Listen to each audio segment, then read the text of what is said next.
গতকাল বেশ কয়েকটা গুরুত্বপূর্ণ ঘটনা ঘটেছে।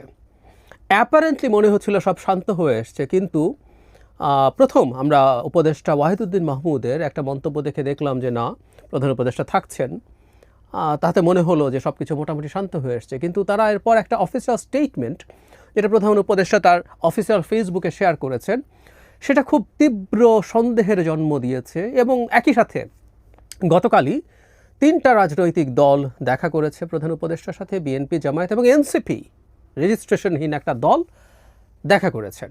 এটা অবশ্য ডক্টর ইউনূসের নিজের দল, দেখা করতেই পারে, তাদের প্রধানও আলাদাভাবে দেখা করতে পারেন। তো দেখা হওয়ার বিষয়টা নিয়ে আলাদা করে আলোচনা করব, এবং এখানে এক ধরনের বিএনপিকে হিউমিলিয়েট করা হয়েছে বলে মনে হতেই পারে, এবং এটা একটা অর্থহীন বৈঠক হয়েছে বলবো আমরা। কারণ স্টেটমেন্ট যেটা দেওয়া হয়েছে, সেই স্টেটমেন্টটা আসলে অনেক কিছু বলে দিয়েছে, খুবই অ্যালার্মিং। আমরা যদি এটার প্রতিটা বাক্য পড়ি এবং রিডিং বিটুইন লাইন্স, তার রাইটার্স প্রেমিস বলে যে একজন রাইটার আসলে কি ঢঙে লিখেছেন, অনেক সময় সেটা কমিউনিকেটেড হয়, বা রাইটার নিজে কমিউনিকেট করতেই চান। আমার কাছে মনে হয় পরিকল্পিতভাবে এই ধরনের মেসেজ আমাদেরকে দেওয়ার চেষ্টা করা হয়েছে, মেসেজ সামনে আনার চেষ্টা করা হয়েছে। সোজা বাংলায় বলতে গেলে সেনাপ্রধান এবং বিএনপিকে ধমক বা হুমকি দেওয়া হয়েছে বলা যেতেই পারে। আমরা একটু স্টেটমেন্টটা পড়ি, তারপরে এটা একটু পুঙ্খানুপুঙ্খভাবে অ্যানালাইজ করতে হবে, কারণ এটার অফিসিয়াল স্টেটমেন্ট, এর প্রতিটা শব্দ, প্রতিটা বাক্য তো বটেই, প্রতিটা শব্দ খুব গুরুত্বপূর্ণ। হুবহু যা লেখা হয়েছে সেটা এরকম যে জাতীয় অর্থনৈতিক পরিষদে এনইসির বৈঠক হয়েছে। এখানে অন্তর্বর্তী 3টি প্রধান দায়িত্ব তারা বলছেন, নির্বাচন, সংস্কার ও বিচার বিষয়ে বিস্তারিত আলোচনা হয়। মানে এগুলো কে দিয়েছে, কিভাবে দিয়েছে প্রশ্ন তোলা যায়, তুলছি না আপাতত। প্রধান উপদেষ্টা প্রফেসর মোহাম্মদ ইউনূসের সভাপতিত্বে রাজধানীর শেরেবাংলা নগর এলাকায় পরিকল্পনা কমিশন এই বৈঠক অনুষ্ঠিত হয়। এসব দায়িত্ব পালনে বিভিন্ন সময় নানা ধরনের অযৌক্তিক দাবি দেওয়া, উদ্দেশ্য প্রণোদিত এখতিয়ার বহির্ভূত বক্তব্য, এই জায়গাটা খেয়াল রাখবো, আমি আবার পড়ব, এবং কর্মসূচি দিয়ে যেভাবে স্বাভাবিক কাজের পরিবেশ বাধাগ্রস্ত করে তোলা হচ্ছে এবং জনমনে সংশয় ও সন্দেহ সৃষ্টি করা হচ্ছে, তা নিয়ে বিস্তারিত আলোচনা হয় বৈঠকে। দেশকে স্থিতিশীল রাখতে, নির্বাচন, বিচার ও সংস্কারের কাজ এগিয়ে নিতে এবং চিরতরে দেশে স্বৈরাচারের আগমন প্রতিহত করতে বৃহত্তর ঐক্য প্রয়োজন বলে মনে করে উপদেষ্টা পরিষদ। এ বিষয়ে অন্তর্বর্তী সরকার রাজনৈতিক দলগুলোর বক্তব্য শুনবে এবং সরকারের অবস্থান স্পষ্ট করবে। শত বাধার মাঝেও গোষ্ঠী স্বার্থকে উপেক্ষা করে অন্তর্বর্তী সরকার তার উপর দায়িত্ব পালন করে যাচ্ছে। যদি পরাজিত শক্তির ইন্ধনে এবং বিদেশি ষড়যন্ত্রের অংশ হিসেবে সরকারের উপর আরোপিত দায়িত্ব পালনকে অসম্ভব করে তোলা হয়, খেয়াল করি, আওয়ামী লীগ এবং বিদেশি শক্তি মানে হচ্ছে, আমরা ধরে নিই বিদেশি ষড়যন্ত্র, ইন্ডিয়ান ষড়যন্ত্র পড়ে ফেলাই ভালো, তবে সরকার সব কারণ জনসমক্ষে উত্থাপন করে পরবর্তী সিদ্ধান্ত গ্রহণ করবেন, ভালো কথা। অন্তর্বর্তীকালীন সরকার জুলাই অভ্যুত্থানে জনপ্রত্যাশাকে ধারণ করে, কিন্তু সরকারের স্বকীয়তা, সংস্কার উদ্যোগ, বিচার প্রক্রিয়া ও সুষ্ঠু নির্বাচন ও স্বাভাবিক কার্যক্রমকে বাধাগ্রস্ত করে এমন কর্মকাণ্ড অর্পিত দায়িত্ব পালন করাকে অসম্ভব করে তুললে, লাস্ট জায়গাটা, সরকার জনগণকে সঙ্গে নিয়ে প্রয়োজনীয় সিদ্ধান্ত গ্রহণ করবে। প্রথম কথাটা হচ্ছে, সেনাপ্রধানকে একটা অফিসিয়াল ফর্মাল বক্তব্যে তুলে আনা হলো। আমরা রাগঢাক না করে কথা বলি, সেটা ভালো হবে। উদ্দেশ্য প্রণোদিত এখতিয়ার বহির্ভূত বক্তব্য। সেনাপ্রধান সাম্প্রতিক সময়ে যে বক্তব্য দিয়েছেন, শুধু এটা না, এর আগেও তিনি রাওয়া ক্লাবে একটা বক্তৃতা করেছেন, সেটা নিয়েও সরকারের মধ্যে কারো মধ্যে স্ট্রেস তৈরি হয়েছিল। এটা একই ধরনেরই বক্তব্য এখানে, সেটা তারা ডেকে এনেছেন। আমরা এই জায়গাটা একটু ক্ল্যারিফাই করি।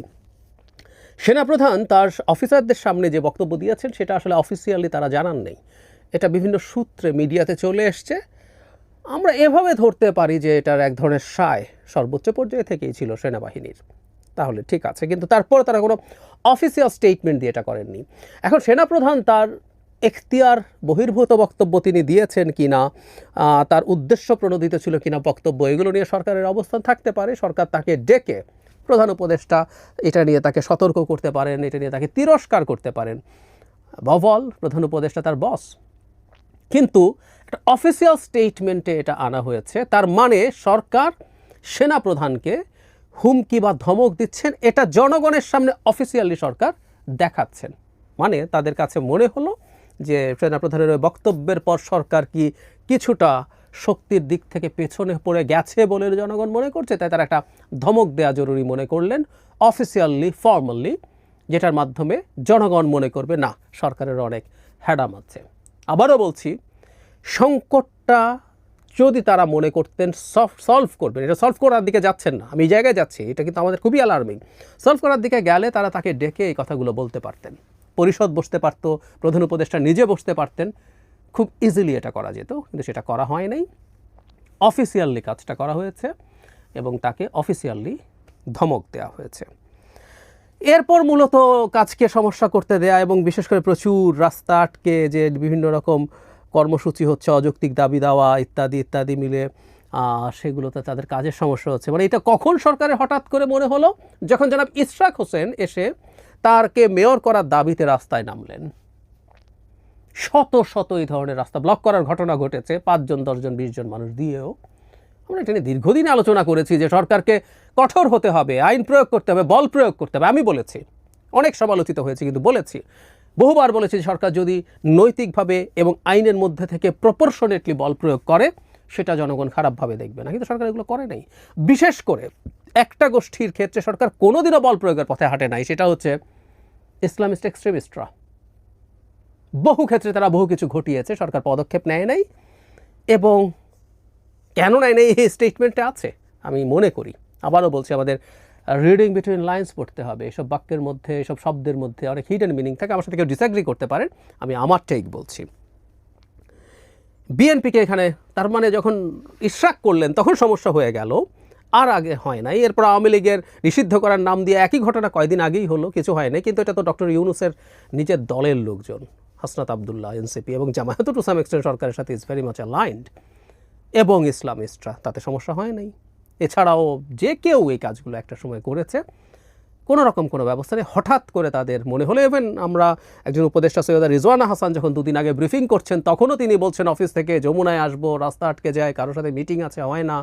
হঠাৎ করে তাদের মনে হওয়া শুরু করলো, হ্যাঁ, কারণ এটা বিএনপি করেছে। কারণ ভালো খারাপের আলোচনা করছি না, আমরা একজন পর্যবেক্ষক হিসেবে যদি দেখি আপনি চেরি পিক করছেন, এটা মতলববাজি।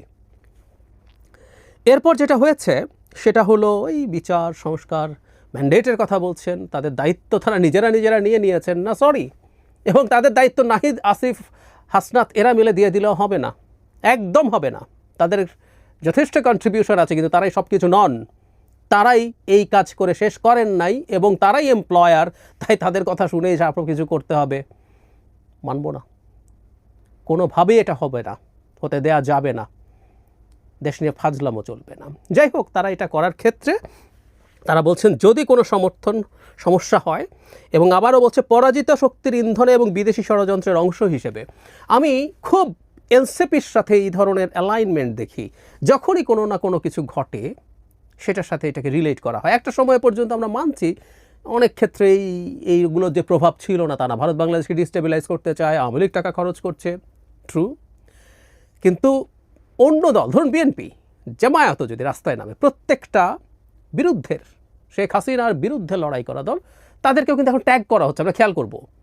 এবং যেসব স্টুডেন্টরা এই ধরনের ট্যাগ করছে, বিভিন্ন টক শোতে এসে এনসিপির লোকজন করছে, প্রোগ্রামে করছে, তাদের নিজস্ব প্রোগ্রামে করছে, এবং এই ট্যাগিংগুলো আবার বিদেশ থেকে আসে, গুরুত্বপূর্ণ ইনফ্লুয়েন্সারদের বক্তব্য ট্যাগিং ওটা আসে, এখানেও এটা একটা প্রচ্ছন্ন ইঙ্গিত করা হচ্ছে।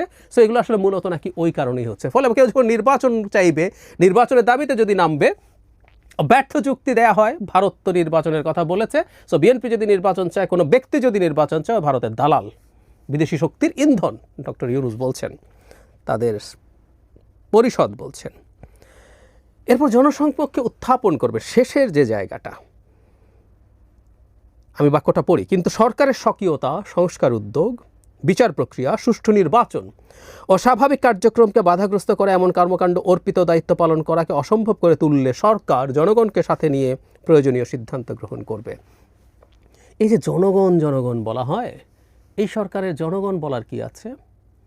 সরকারের কোনো কাজে, কোনো ক্ষেত্রে যদি সমস্যা তৈরি হয়, সরকার একটা এক্সিকিউটিভ, তার এক্সিকিউটিভ পাওয়ার আছে, আইন অনুযায়ী সে যে কোনো ব্যবস্থা নিতে পারে, যে কোনো ব্যবস্থা নিতে পারে। জনগণের আলাপটা কেন?